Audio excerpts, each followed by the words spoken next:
ओम नमो भगवते वासुदेवाय। जय श्री कृष्ण भक्तगण। प्रिय भक्तों, सावन शुक्ल पक्ष की एकादशी को पुत्रदा एकादशी कहा जाता है, जो पवित्रता एकादशी के नाम से भी जानी जाती है। हिंदू मान्यता के अनुसार इस दिन व्रत रखने और विष्णु जी की पूजा करने से निसंतान जोड़ों को संतान प्राप्ति का आशीर्वाद मिलता है। इस बार पुत्रदा एकादशी का व्रत 5 अगस्त को रखा जाएगा। पुत्रदा एकादशी सावन महीने की अंतिम एकादशी है, जो 5 अगस्त 2025 को मनाई जाएगी। पुत्रदा एकादशी वर्ष में 2 बार आती है, पौष और सावन माह में। इस दिन भगवान विष्णु की पूजा और व्रत करने से सभी पापों से मुक्ति मिलती है। सावन शुक्ल पक्ष की एकादशी को पुत्रदा एकादशी कहा जाता है, जो पवित्रता एकादशी के नाम से भी जानी जाती है। हिंदू मान्यता के अनुसार इस दिन व्रत रखने और विष्णु जी की पूजा करने से निसंतान जोड़ों को संतान प्राप्ति का आशीर्वाद मिलता है। प्रिय भक्तों, श्रावण मास की पुत्रदा एकादशी की तिथि 4 अगस्त को सुबह 11:41 पर शुरू होगी और तिथि का समापन 5 अगस्त को दोपहर 1:12 को होगा। उदया तिथि के अनुसार श्रावण मास के पुत्रदा एकादशी 5 अगस्त 2025 को मनाई जाएगी। तब चलिए जानते हैं पुत्रदा एकादशी का पूजन विधि।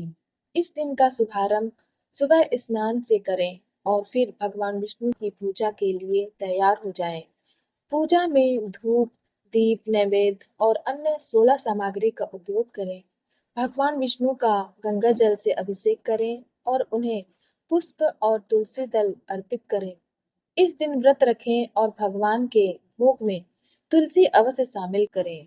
भोग लगाने के बाद भगवान विष्णु की आरती करें और रात को दीपदान करके पूजा का समापन करें। चलिए जानते हैं सावन पुत्रदा एकादशी का महत्व। धार्मिक ग्रंथों के अनुसार जो दंपति संतान प्राप्ति की कामना रखते हैं, विशेष रूप से पुत्र की इच्छा रखते हैं, उन्हें यह व्रत अवश्य करना चाहिए। यह व्रत वर्ष में 2 बार आता है, पौष और सावन माह में। यह व्रत रक्षाबंधन से 4 दिन पहले रखा जाता है और इसमें भगवान विष्णु की पूजा की जाती है। इस व्रत के पालन से व्यक्ति को पापों से मुक्ति मिलती है और मोक्ष की प्राप्ति होती है। साथ ही ग्रह दोष भी दूर हो जाते हैं। एकादशी के दिन तुलसी पूजा का खास महत्व है। इस दिन सूर्यास्त के बाद तुलसी के पास देसी घी का दीपक जरूर जलाना चाहिए। इसके साथ ही तुलसी माता की 7 बार परिक्रमा करनी चाहिए और तुलसी माता के मंत्रों का जप व आरती करनी चाहिए। ऐसा करने से आपके ऊपर माँ लक्ष्मी के साथ साथ भगवान विष्णु की भी कृपा बनी रहती है। साथ ही जीवन में सुख समृद्धि का आगमन होता है।